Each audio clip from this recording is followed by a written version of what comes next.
আমাদের আজকের মেনু হলো মাটন স্টাফড আলু সঙ্গে বাসন্তী পোলাও। নিয়ে নিচ্ছি 250 গ্রাম মাটনের কিমা। ম্যারিনেশনের জন্য দিয়ে দিচ্ছি 4 চামচ পেঁয়াজ বাটা, 2 চামচ রসুন কাঁচা লঙ্কা বাটা, 3 চামচ টক দই, 1 চামচ হলুদ গুঁড়ো, 1 চামচ কাশ্মীরি লঙ্কার গুঁড়ো, 2 চামচ সর্ষের তেল আর পরিমাণ মতো নুন। মশলাগুলো ভালো করে মাখিয়ে নিয়ে মাটনটা ম্যারিনেট করে 1 ঘন্টা রেখে দেব। যতক্ষণ মাংসটা ম্যারিনেট হচ্ছে ততক্ষণে আমরা এদিকে আলুগুলোকে হাফ করে কেটে নিচ্ছি। এখানে আমরা 12টা বড় সাইজের আলু নিয়ে নিয়েছি। হাফ করে কাটা আলুর মাঝের অংশগুলো আমি এইভাবে বের করে রেখে দেব।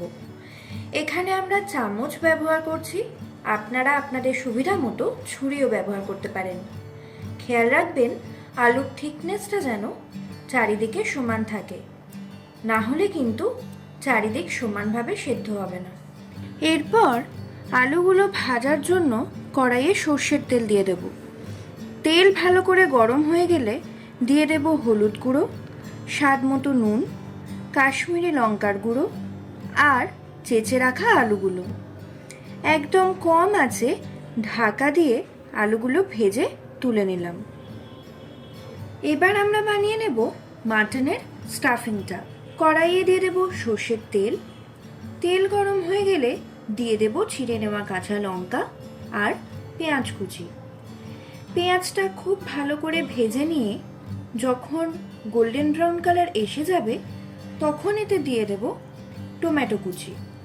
একটু নাড়াচাড়া করে নিয়ে টমেটোটা যখন আধ সিদ্ধ হয়ে যাবে তখন এর মধ্যে দিয়ে দেব ম্যারিনেটেড মাটনটা।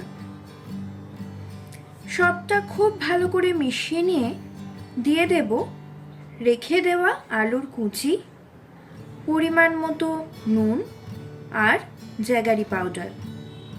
আমরা এখানে জ্যাগারি পাউডার ব্যবহার করছি, আপনারা চাইলে চিনিও ব্যবহার করতে পারেন। ভালো করে সবটা মিশিয়ে নিয়ে মিডিয়াম আঁচে ঢাকা দিয়ে 10 মিনিটের জন্য রেখে দেব। মাংস থেকে জল ছাড়তে শুরু করলে দিয়ে দেব 1 কাপ মতো কড়াইশুঁটি। সবটা খুব ভালো করে মিশিয়ে নিয়ে ঢাকা দিয়ে কিছুক্ষণ রেখে দেব। কড়াইশুঁটি সেদ্ধ হয়ে গেলে আর স্টাফিংটা মাখা মাখা হয়ে গেলে গরম মশলা গুঁড়ো দিয়ে ভালো করে মিশিয়ে নিয়ে নামিয়ে নেব। স্টাফিংটা ঠান্ডা হয়ে গেলে এইভাবে ভাজা আলুগুলোর মধ্যে ভরে নেব। এবার বানিয়ে নিই গ্রেভিটা। গ্রেভি বানানোর জন্য কড়াইয়ে দিয়ে দেবো সর্ষের তেল। তেল খুব ভালো মতো গরম হয়ে গেলে দিয়ে দেব তেজপাতা আর শুকনো লঙ্কা। একটু নেড়ে চেড়ে নিয়ে দিয়ে দেব পেঁয়াজ কুচি। পেঁয়াজটা একটু ভেজে নিয়ে দিয়ে দেব আদা বাটা, রসুন বাটা, হলুদ গুঁড়ো, লঙ্কার গুঁড়ো আর স্বাদ মতো নুন। আবারও একটু নাড়িয়ে চাড়িয়ে নিয়ে দিয়ে দেব পেঁয়াজ বাটা।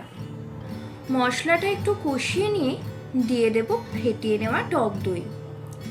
আরও কিছুক্ষণ কষিয়ে নিয়ে দিয়ে দেব জ্যাগারি পাউডার। যখন মশলাটা থেকে তেল ছাড়তে শুরু করবে দিয়ে দেব পরিমাণ মতো ঈষদুষ্ণ জল। আমরা এখানে 2 কাপ মতো জল দিয়েছি। ঝোলটা ভালো করে ফুটে উঠলে দিয়ে দেব স্টাফড আলুগুলো। কিছুক্ষণ মিডিয়াম আঁচে রাখার পর ঝোলটা যখন গাঢ় হয়ে আসবে একটু গরম মশলা গুঁড়ো দিয়ে দিচ্ছি। সবশেষে ধনেপাতা দিয়ে ভালো করে নাড়িয়ে চাড়িয়ে নিলেই তৈরি হয়ে যাবে মাটন স্টাফড আলু। আমাদের রান্নাগুলো ভালো লাগলে পোলাওয়ের জন্য আমরা নিয়ে নিয়েছি 700 গ্রাম গোবিন্দভোগ চাল। চালটা ভালো করে ধুয়ে নিয়ে এর মধ্যে দিয়ে দেব হলুদ গুঁড়ো, গোলমরিচ গুঁড়ো, নুন, আদা বাটা, ঘি, 2টো তেজপাতা, কাশ্মীরি লঙ্কার গুঁড়ো আর গরম মশলার গুঁড়ো। মশলাগুলো ভালো করে মাখিয়ে নিয়ে চালটা ম্যারিনেট করে 1 ঘন্টা রেখে দেব। এবার ডেকচিতে ঘি দিয়ে তেজপাতা আর গোটা গরম মশলা দিয়ে দিলাম। গরম মশলার ঘিয়ের গন্ধ বেরোলে এর মধ্যে কাজু কিশমিশটা ভেজে নেব। তারপর একদম জল শুকিয়ে যাওয়া ম্যারিনেট করা চালটা দিয়ে একটু মিশিয়ে নেব। 5-7 মিনিট ভেজে নিয়ে এর মধ্যে দিয়ে দেব জল। যতটা পরিমাণ চাল নেওয়া হবে তার দ্বিগুণ পরিমাণ জল নিতে হবে। জল আর চাল ভালো করে মিশিয়ে নিয়ে ঢাকা দিয়ে বসিয়ে দেব।